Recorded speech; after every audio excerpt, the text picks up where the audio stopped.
Hello, this is Victor at RestoreYourMercedes.com. Today I'm going to show a harness that's been repaired.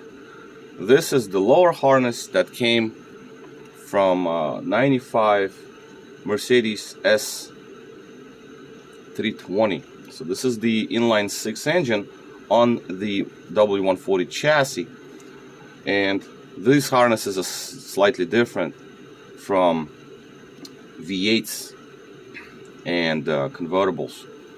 Okay, so, well, E-classes. Basically, this harness goes across the transmission. This is the pipe that's bolted to the transmission bolts that hold transmission to the engine, and it goes to the starter on the other side, on the driver's side, left side of the vehicle. The connection is still there on the passenger side, but again, because inline 6 has the starter that's on the other side versus V8 or V12, then they had to make the harness different. And then they have to run this very long wire on the other side of the engine for the alternator, because V8's, V12's starter alternator, they're both on the right side, on the passenger side, and inline 6, the starter, is on the driver's side. So that's why the harness looks like this. So obvious thing is the plug. It is sealed. I leave the clamp here just for good measure. Let it be. It's not gonna hurt. Plus stainless steel, of course, and it's going to be covered by the heat shield, so it's not going to be visible. So good thing is that the sheeting was not cut, so I could reuse the original sheeting here. This is like a fireproof sheeting, because we're dealing here with the high amperage main power cable straight to the starter, straight to the alternator. So it's good to have as many shields as possible. So these shields are preserved. Wires snaked through the original sheeting that are inside the pipe. There is also some sheeting inside the pipe that's also not damaged, which is great.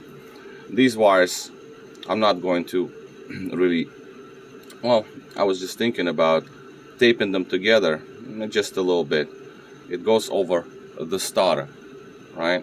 Well, I thought to myself, maybe it would be nice if the wires have a little bit of a play, because during the installation there is a possibility that the wires need to shift slightly in and out for the tube to be bolted to the transmission, and then main terminal for the starter to also reach properly. The wires are very thick, so there's really not much play. So therefore, you can move the whole wiring inside the tube a couple of inches here and there. That would be nice. Alright, so that is obviously our starter. This is the Bendix, right? So this is also maneuverable, so it's like about an inch longer. I made it so it's just in case you need to move it around. Soldered, of course, crimped and soldered. This is our oil level switch. Oil pressure, I'm sorry. This one sits on the oil filter housing, and that's right above the starter, but because it's a 95 vehicle, the actual sensor does not sit facing toward the vehicle, it faces to the left, right? So therefore the wire is short, because there's another version of this harness with dual pin connection, and that's different, that's longer.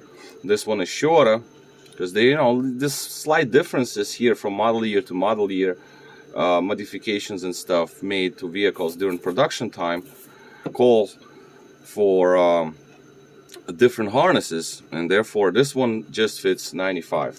Okay, so yeah, this is our oil level switch, and surprising to me, it's oil free, which is great. So it seems like this harness came from a low mileage vehicle or a well taken care of vehicle, and that's like, that makes me kind of happy to see. Not just coiled up, because I don't want it to just just like move around and just coil around. So I just coiled it up so it just sits together. And then this very long wire here, this is our alternator wire, main terminal cleaned up, and the small terminal here also soldered and heat shrunk. a little longer. This one can just sit whatever it will sit. It's gonna be fine. Last thing are the actual brackets here, right? There are three sizes, three short ones, one longer one with the larger opening, and then there is the longest with a smaller opening.